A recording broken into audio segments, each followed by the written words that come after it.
We have been completely misreading the retirement arc. We got it backwards, man. Look at the last 200 to 300 chapters. Ippo's holding mitts. He's parrying world-class jabs and sparring. He's analyzing distance like a supercomputer. So the entire fan base collectively agreed on one specific theory. You imagine Ippo spending all these years away from the ring just to become a defensive mastermind. You think he's going to step back through those ropes, slip a few punches, and fight a safe, highly technical match? You think Morikawa is turning him into a slick outboxer who just happens to hit hard?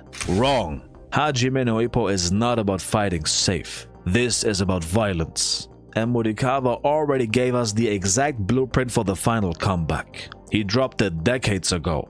We just forgot it, man. Let's burn down the defensive Ippo theory.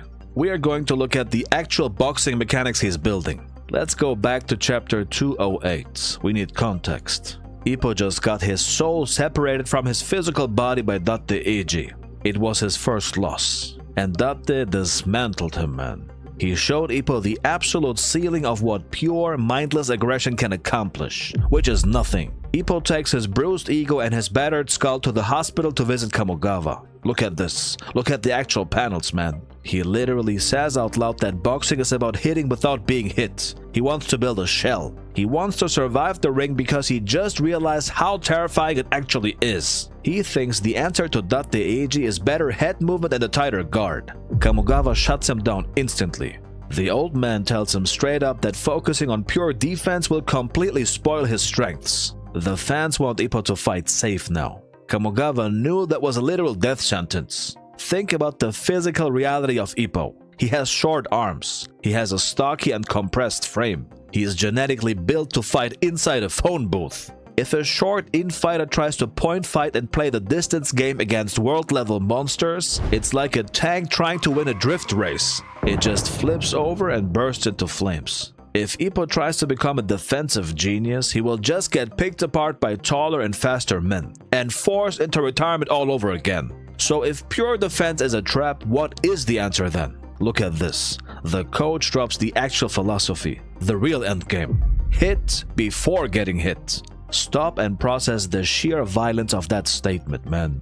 The goal was never to dodge and survive. The ultimate goal is a hyper-aggressive style. This completely recontextualizes everything Ippo has been doing in the current retirement arc. You see him practicing parrying and think he's learning how to block. He's not. He's mastering the parry so he can initiate violence faster than his opponent can even blink. He is evolving into a machine built to step inside your jab, swat it away, and break your jaw before you can even pull back your lead hand. It's preemptive striking. You think this is just some theory Kamogawa cooked up in a hospital?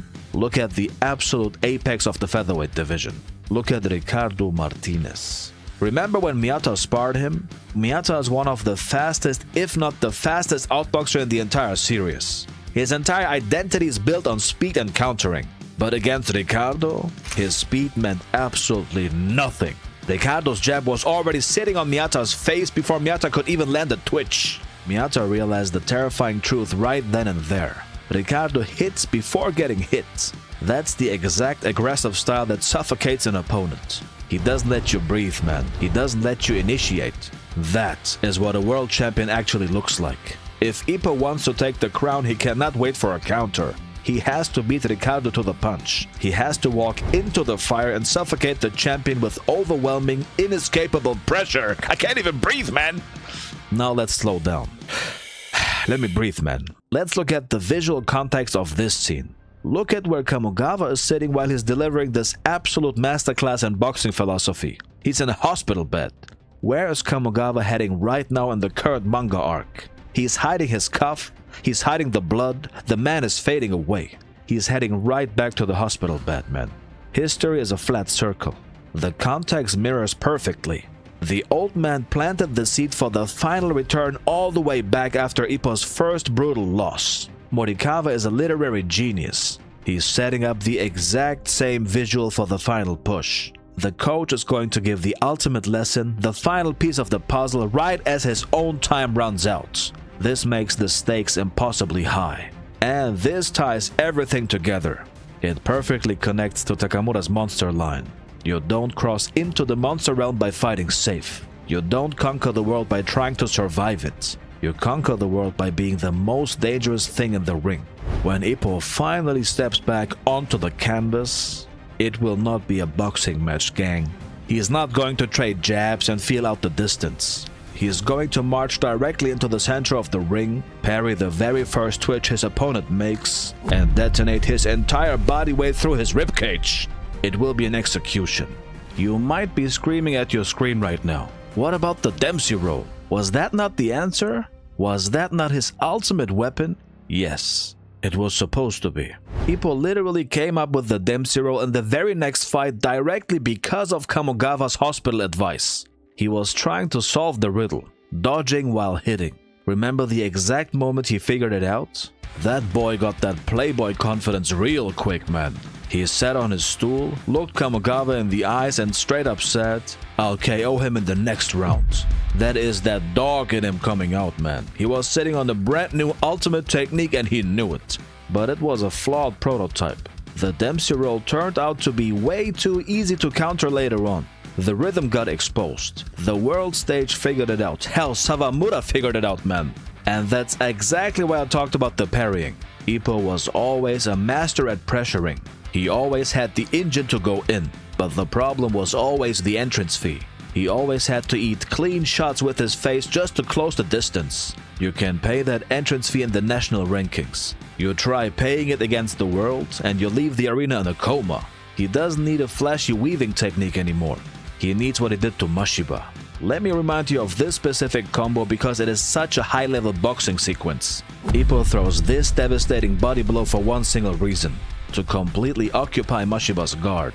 He overloads the defense low, Mashiba has to react. And while Mashiba is still processing the body shot, Ippo goes right up top to take his head off.